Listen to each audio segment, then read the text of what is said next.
Hello बच्चों, तो आज हम पढ़ेंगे माखनलाल चतुर्वेदी जी का जीवन परिचय।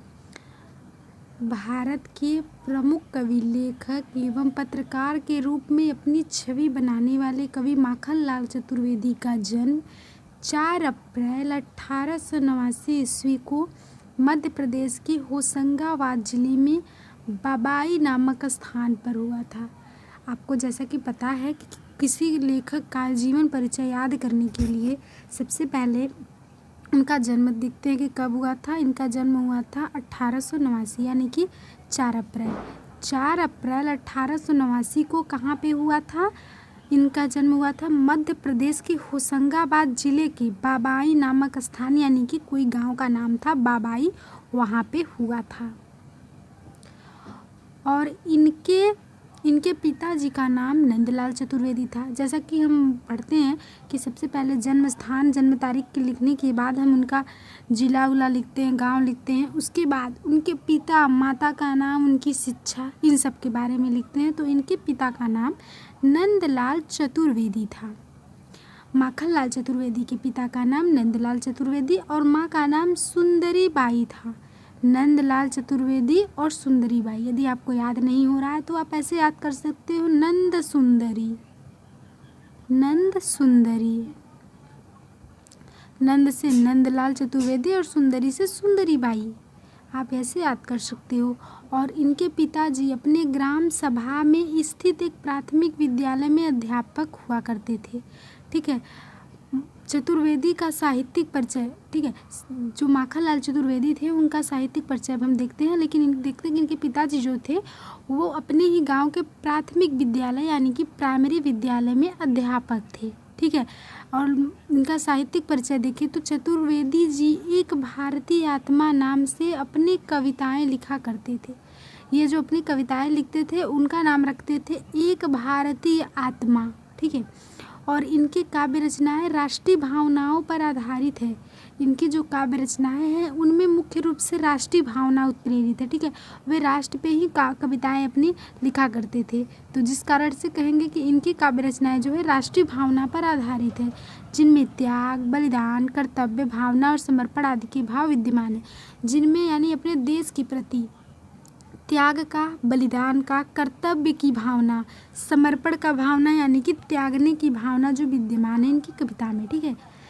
इनकी कविताएं उन देश प्रेमियों को प्रभावित करती हैं जो आज भी अपने भारत देश से बहुत प्रेम करते हैं। इनकी कविताएं पढ़कर वे देश प्रेमी प्रभावित हो जाते हैं जो आज भी अपने देश से बहुत प्रेम करते हैं, बहुत लगाव रखते हैं।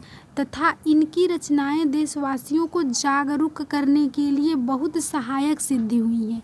ठीक है। इनकी जो रचनाएं हैं भारतवासियों को अपने देश के प्रति जागरूक करती हैं कि हमें भी अपने देश के प्रति प्रेम रखना चाहिए और अपने देश के प्रति समर्पित होना चाहिए। ठीक है। और 1943 ईस्वी को इनको हिंदी साहित्य सम्मेलन का अध्यक्ष नियुक्त किया गया। किस ईस्वी में किया गया? 1943 ईस्वी को। ये भी मोस्ट इम्पॉर्टेंट चीज़ है, इसको भी याद रखिए कि 1943 ईस्वी को इनको हिंदी साहित्य सम्मेलन का अध्यक्ष नियुक्त किया गया था। चतुर्वेदी जी को भारत देश के प्रति अगाध प्रेम था, यानी कि बहुत ज़्यादा प्रेम था। इनके जन्म के समय भारत में अंग्रेजों का राज्य था तथा उस समय स्वाधीनता के लिए संघर्ष चल रहा था। यानी कि जब इनका जन्म हुआ था तो उस समय हमारा भारत देश अंग्रेजों का गुलाम हुआ करता था, यानी कि हमारे भारत देश पे अंग्रेज राज किया करते थे तथा उस समय स्वाधीनता यानी कि आज़ादी के लिए संघर्ष चल रहा था, लड़ाई चल रही थी। चतुर्वेदी जी को समझ में आ गया कि देश की स्वतंत्रता हमारे लिए बहुत ज़रूरी है। यानी कि चतुर्वेदी जी ने सोचा कि देश की स्वतंत्रता हमारे लिए बहुत ज़रूरी है, तभी से ये देश की रक्षा करने के लिए आगे आए। क्योंकि जैसा कि हमने पहले पढ़ा कि जो माखनलाल चतुर्वेदी जी थे वे देश प्रेमी थे, तभी इसलिए उन्होंने देश की रक्षा के लिए आगे आए तथा लोगों को भी इसके प्रति प्रेरित किया कि हमें अपने देश की रक्षा करनी चाहिए और आज़ादी की लड़ाई लड़नी चाहिए। और देखते हैं माखनलाल चतुर्वेदी जी की मृत्यु। यह अपने देश के उत्थान के लिए अपना सर्वस्व न्यौछावर करने के लिए हमेशा तत्पर रहते थे।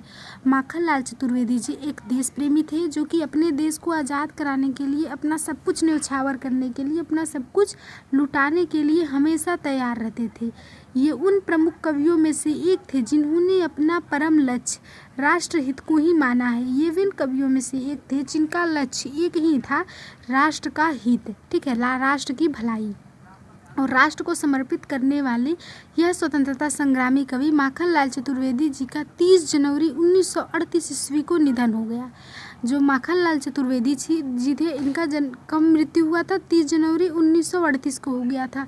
यानी कि जब हमारा देश आज़ाद नहीं हुआ था तभी माखनलाल चतुर्वेदी जी का निधन हो गया और इन्होंने हमारे देश की आज़ादी के लिए बहुत संघर्ष किया था। जैसा कि हमने पढ़ा, एक राष्ट्र प्रेमी थे। तो आप भी अपने लाइन में एक चीज़ और ऐड कर सकते हैं कि जो माखनलाल चतुर्वेदी जी थे वे राष्ट्र प्रेमी थे, ठीक है। और माखनलाल चतुर्वेदी जी को मिले सम्मान के बारे में हम पढ़ेंगे। तो 1963 में भारत सरकार द्वारा दिया गया पद्म भूषण पुरस्कार, ठीक है। 1963 ईस्वी में माखनलाल चतुर्वेदी जी को कौन सा पुरस्कार मिला? पद्म भूषण।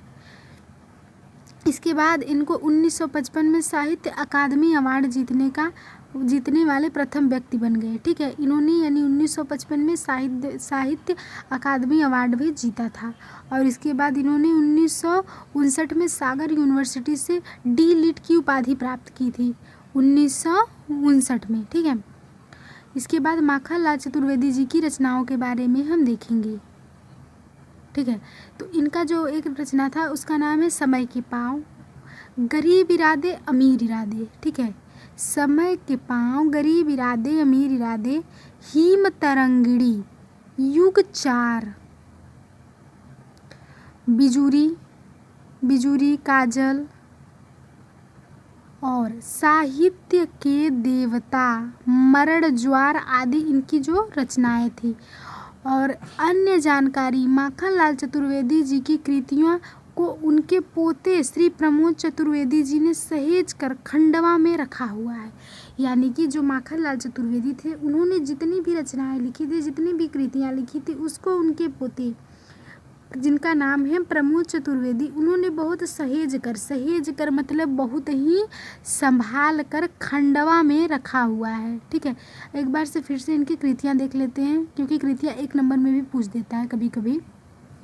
तो इनकी जो कृतियां हैं, पहला है समय के पाँव, गरीब इरादे अमीर इरादे, हिम तरंगिणी, युग 4, बिजूरी। आप ऐसे याद कर सकते हैं, समय के पाँव यानी कि सा ग युग, ठीक है, साग युग में बिजुरी ने काजल लगाया, ठीक है। साग युग में बिजुरी ने काजल लगाया और साहित्य के देवता की मरने पे पूजा की, ठीक है। आप ऐसे इनको याद रख सकते हो। और एक बार फिर से इनकी देख लेते हैं जन्म, ठीक है। जन्म देखने के लिए सबसे पहले इनका जन्म कब हुआ था? 1889 ईस्वी में, 4 अप्रैल 1889 ईस्वी में हुआ था। और इनके पिताजी का नाम क्या था? नंदलाल चतुर्वेदी था और माता का नाम सुंदरीबाई। इसको याद करने के लिए भी मैंने आपको बताया था कि आप याद कर सकते हो नंद सुंदरी, यानी कि नंदलाल चतुर्वेदी और माता का नाम सुंदरीबाई था। और ये एक देश प्रेमी थे, ऐसा तो हमने देखा था। और इनकी मृत्यु को देख लेते हैं। मृत्यु कहाँ गया? हाँ, इनकी जो मृत्यु हुई थी वो 30 जनवरी 1938 ईस्वी को हो गई थी, ठीक है, जब हमारा देश आज़ाद भी नहीं हुआ था। जैसा कि इन्होंने बहुत संघर्ष किया था हमारे देश की आज़ादी के लिए, लेकिन उसके पहले ही इनका निधन हो गया था। तो ये था हमारी आज की क्लास। Thank you.